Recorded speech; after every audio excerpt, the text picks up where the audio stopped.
Gentlemen, Sir Broski back with well, I guess next part of our Mass Effect Let's Play. This is the start of the second game, Mass Effect 2. And, well, the reason I mentioned it the way I did is because our save file transfers over to this game from the first game, and this game to the third game. So, we're going to start by importing our character. Here we are.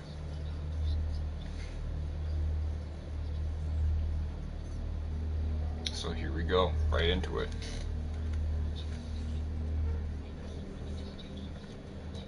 Hold on a sec.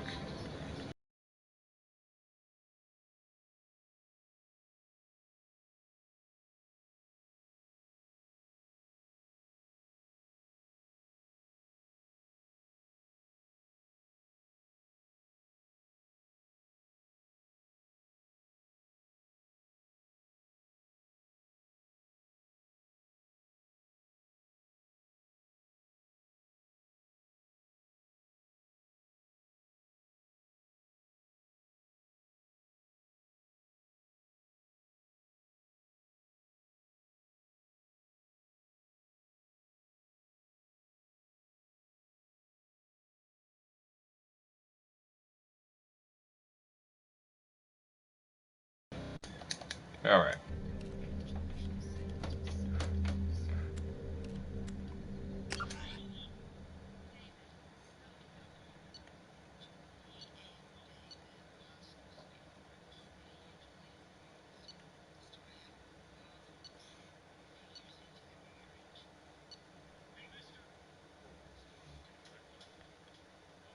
Okay, this looks right.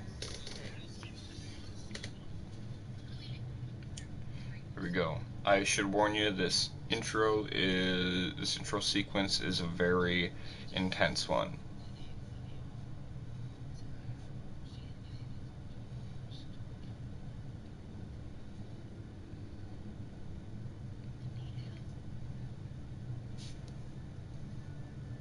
Shepard did everything right. More than we could have hoped for. Commander Shepard uncovered the truth. And still, it's not enough. We're at war. No one wants to admit it, but humanity is under attack. But they're sending him to fight Geth. Geth. We both know they're not the real threat. The Reapers are still out there. And it's up to us to stop them. The Council will never trust Cerberus. They'll never accept our help, even after everything humanity has accomplished. But Shepard, they'll follow him. He's a hero, a bloody icon. But he's just one man. If we lose Shepard, humanity might well follow. Then see to it that we don't lose him.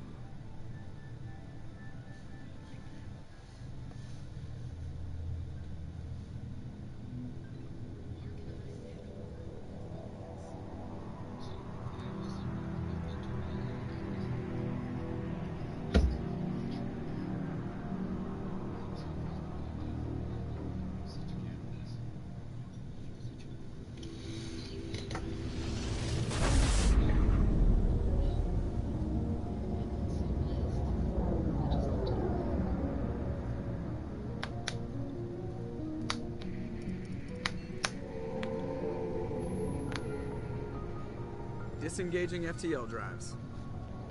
Emission sinks active. Board is green. We are running silent. We're wasting our time. 4 days searching up and down this sector, and we haven't found any sign of Geth activity. 3 ships went missing here in the past month. Something happened to them. My money's on slavers.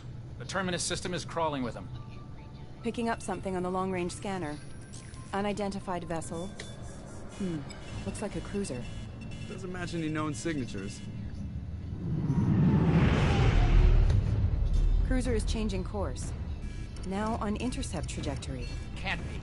Stealth systems are engaged. There's no way a Geth ship could pop. It's not the Geth. Brace for evasive maneuvers!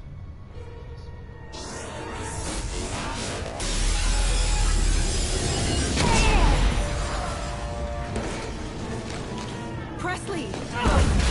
Kinetic barriers down. Multiple hull breaches. Weapons offline. Somebody get that fire out.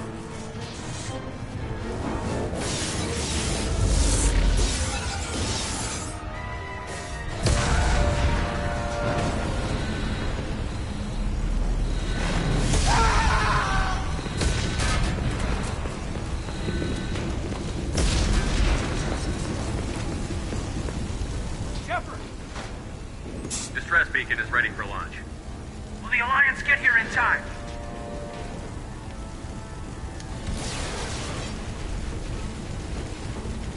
The Alliance won't abandon us. We just need to hold on. Get everyone onto the escape shuttle. Joker's still in the cockpit. He won't abandon ship. I'm not leaving either. I need you to get the crew onto the evac shuttle. I'll take care of Joker. Commander! Kate, go. Now. Aye, aye.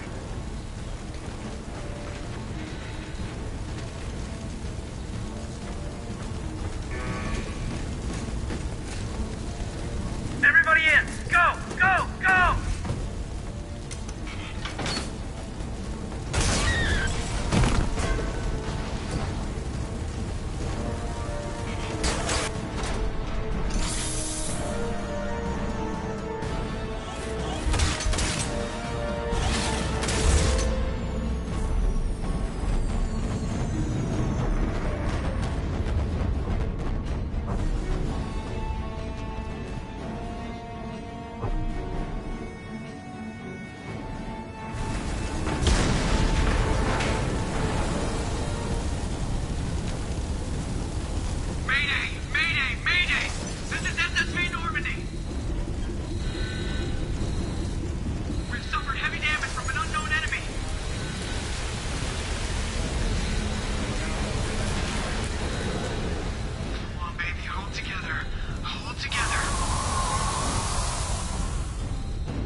Come on, Joker. We have to get out of here. No, I won't abandon the Normandy. I can still save her. The Normandy's lost. Going down with the ship won't change that. Yeah, okay. Help me up. They're coming around for another attack.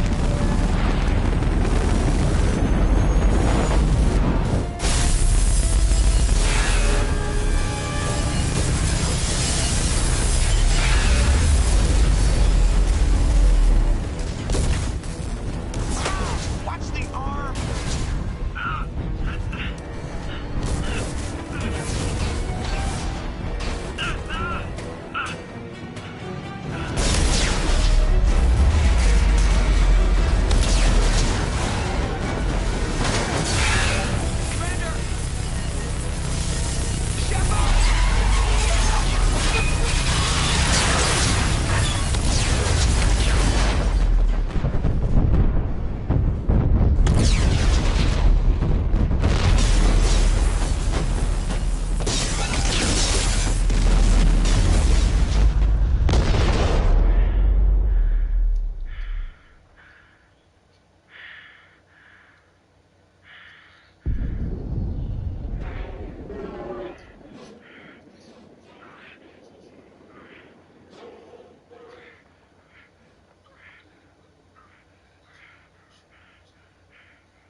Just another routine mission.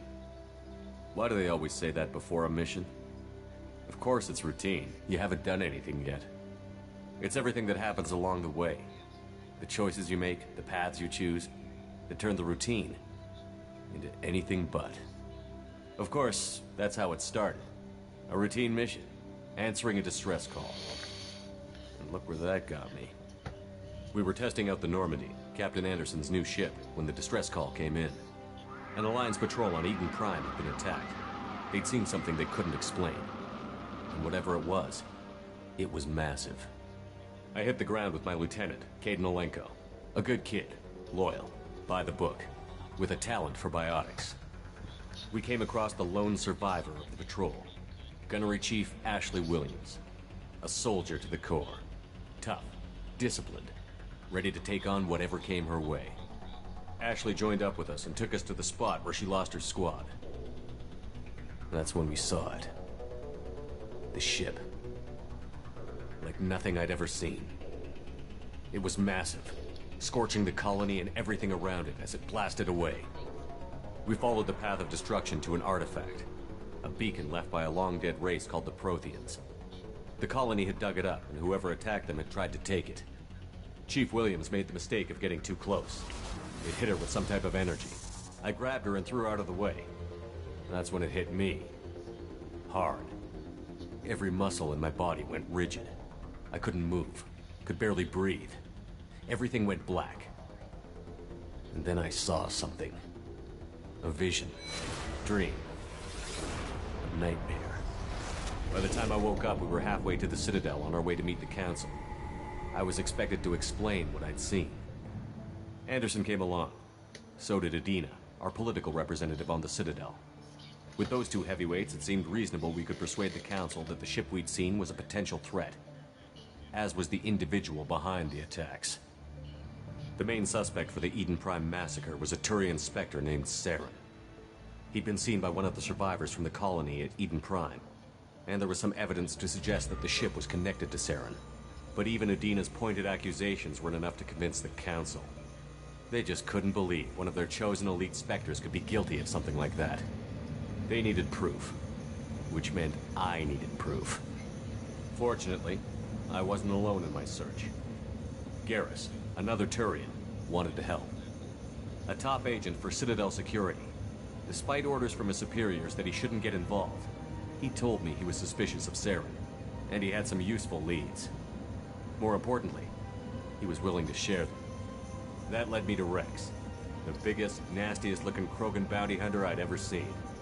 He turned out to be more than just a brute. It was his intel that led to a fugitive with incriminating evidence on Saren. The fugitive turned out to be an energetic little Quarian named Tally. A tech expert with a knack for hacking, she'd procured some information on Saren. Evidence that proved Saren was dirty. Tally's evidence proved that Saren was responsible for the massacre on Eden Prime, and that the immense warship we'd spotted was in fact Saren's flagship. But it went much further. Saren was trying to find a way to bring back a race of sentient machines from dark space. Machines allegedly responsible for cleansing the galaxy of all organic life. These Reapers were blamed for wiping out all life 50,000 years ago, including the Protheans, then disappearing back through the mass relays to dark space, leaving no trace they'd ever been. That explained why Saren was after the beacon, and it made some sense out of my visions. But not much else. We couldn't convince the Council that the Reapers were a threat, but they agreed Saren had to be stopped. They stripped him of his Spectre status and gave me the honor of becoming the first human Spectre. My first task? Bring down Saren. Anderson decided to stay behind, giving up his ship, the Normandy. He told me I would need it more than he would. He also pointed me in a direction. Liara, a Prothean expert, adept in biotics, and maybe most importantly, daughter of Benezia, Saren's top lieutenant. And like most Asari, as beautiful as she is intelligent, and born with a unique ability to meld with other species. Liara was able to help me decipher some of the vision the beacon had given me. Nothing concrete, but it gave me some clues. And a new appreciation for the Asari. Her technique for accessing my vision was unexpected, but not at all unpleasant. Ashley was a little concerned about the connection I shared with Liara. As commander, I knew either relationship had the potential to interfere with the mission. I decided discretion was the better part of valor, and kept my focus on our goal, finding Saren. Thanks to Liara's help, we had our next lead, Venezia. Saren had taken her to Novarian, where he'd enslaved a dangerous race of insect-like creatures, the Rachni. He ordered Venezia to use the same technique Liara had used on me to extract information from the Rachni Queen. The Queen's drones were everywhere, and they weren't happy. We had to fight through hundreds of them to get to Venezia. By the time we arrived, Saren was gone, with the information. I tried to reason with Venezia, but Saren had indoctrinated her. He had somehow acquired the ability to control people's actions and wills. Venezia wouldn't surrender, and Liara was forced to watch her mother die in her arms. And I was left with an angry, dangerous Rachni Queen to deal with. She claimed her drones would do no harm if I released her. But the Rachni had terrorized the galaxy before. I couldn't do it. I wouldn't doom an entire species for past sins. And the Queen was true to her word. She left and took her army of drones with her. With Saren's top lieutenant dead, he was quickly running out of time and places to hide. I tracked him down at his base on Vermeer, but we soon learned it was more than a base of operations. It was a breeding ground. Saren was breeding an army of Krogan. He'd found a cure for the genophage, a disease inflicted on the Krogan to prevent them from breeding and taking over the galaxy. But the Krogan Saren was breeding were slaves, mindless beasts that obeyed Saren's will. I had to destroy the base, and all its research. Rex disagreed. Violently. Rex wanted the genophage cure for his people. I tried to convince him to help me destroy it, that these Krogan weren't real. But he wouldn't back down. Fortunately, Rex is smarter than he looks. He realized this wasn't the way to help his people, and that Saren was the real threat. When we finally got to the center of the base, I realized just how close Saren was to completing his plan. He was already in communication with the Reapers. Sovereign, Saren's flagship we'd all assumed was just a ship, was a Reaper. It spoke to me, threatened me. I could feel the menace it had for every living thing. It wanted me dead. It wanted us all dead. And I knew it was capable of doing just that. What I couldn't understand was why Saren would help it. But there was no time to think about it. Sovereign knew where we were. We had to destroy the base and get the hell out. I split up my team in 2 squads, sending Ash with one and Caden with the other as a distraction. We had a nuke, and we planned to use it. Before we could detonate the bomb, Saren showed up. We fought. I stalled him to make time for my team. And in talking to him, I realized the truth. It wasn't Saren who was indoctrinating everyone. It was Sovereign. The Reaper. And Saren was in deeper than all of them. He tried to convince me he was still in control. Said he found a way to reduce the Reaper's influence, but he was kidding himself. Or believing the lies Sovereign was telling him. Before I could convince him to stop, he ran, leaving me just seconds to extract my squad mates. I tried, but I wasn't fast enough. I could only save one of them. Ash was a good friend, and a great soldier. But I had to choose, and I chose Caden. That was the last time Saren would slip away from me. I knew then, the next time we met, one of us would die. With my team mostly intact, we chased Saren and his army to Ilos, a long-lost planet that had once belonged to the Protheans. As we prepared for what we knew would be a desperate fight, I spoke to my crew. We were just one ship, against Saren's growing army. I assured them all that despite the odds, we could defeat him. I'd never tell anyone, but I had my doubts.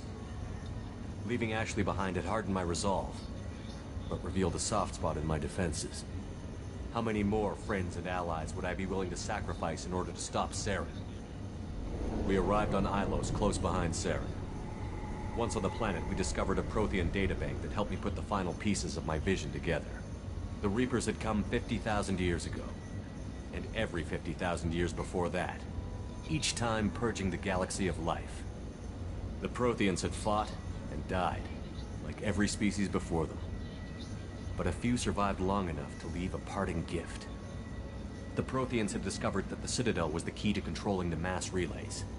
By sabotaging the Citadel, they found a way to close the relays to dark space, slowing the Reapers' return, giving us the time we needed to find a solution to stop the Reapers once and for all.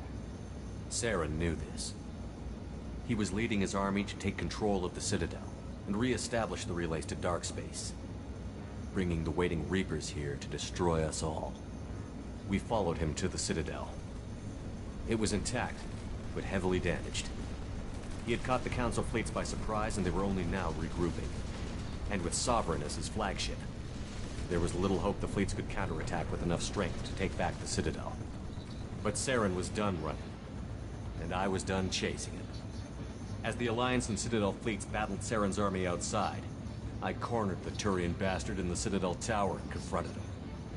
He died believing that the Reapers would save him. As I fought to regain control of the Citadel, the Council's flagship, the Destiny Ascension, fell under attack. Despite Saren's death, Sovereign and Saren's army continued to fight. The Council was aboard the Destiny Ascension, and they were requesting assistance. But I knew in order to help them, I would have to put our human Alliance fleet in jeopardy. The Council had to be saved. They represented the hearts and minds of the galactic community. Without them, the fleets would be in disarray. Even with the Citadel back in my control, Saren defeated, and the Normandy leading the combined galactic fleet, the battle against Sovereign, a single Reaper, was relentless. It took the combined fleets of humanity and the other races, but in the end, Sovereign fell. But the costs were immense. While humanity's efforts in the war earned us our first seat on the Council, it was a hollow victory. The Reapers were still out there.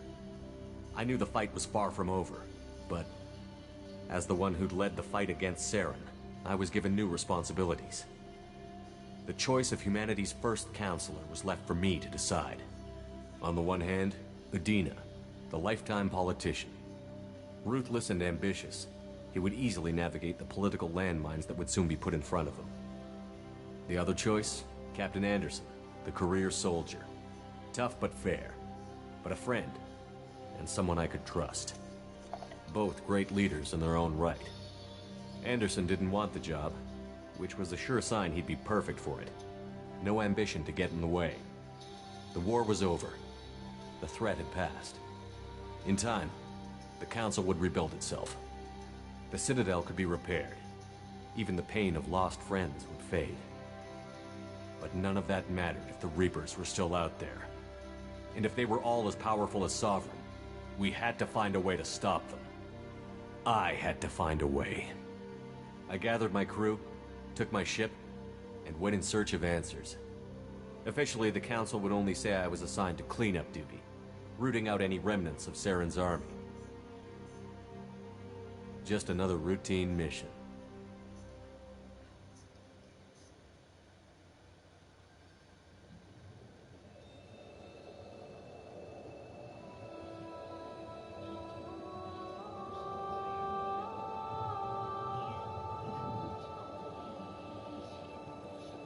Commander Shepard has been recovered. The Lazarus Project will proceed as planned.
Probably gonna end the episode here in a second.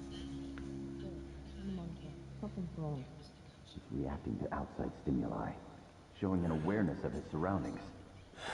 My God, Miranda, I think he's waking up. Damn it, Wilson, he's not ready yet. Give him the sedative. Shepard, don't try to move. Just lie still. Try to stay calm. Heart rate's still climbing. Brain activity is off the charts. Steps pushing into the red zone. It's not working. Another dose. Now. Heart rate dropping. Stats falling back into normal range. That was too close. We almost lost him. I told you your estimates were off. Run the numbers again.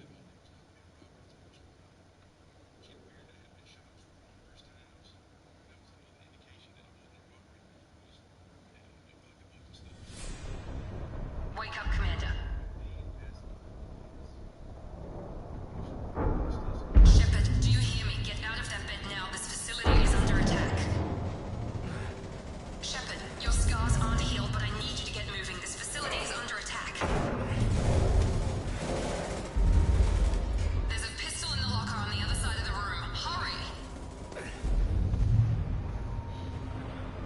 Grab the pistol and armor.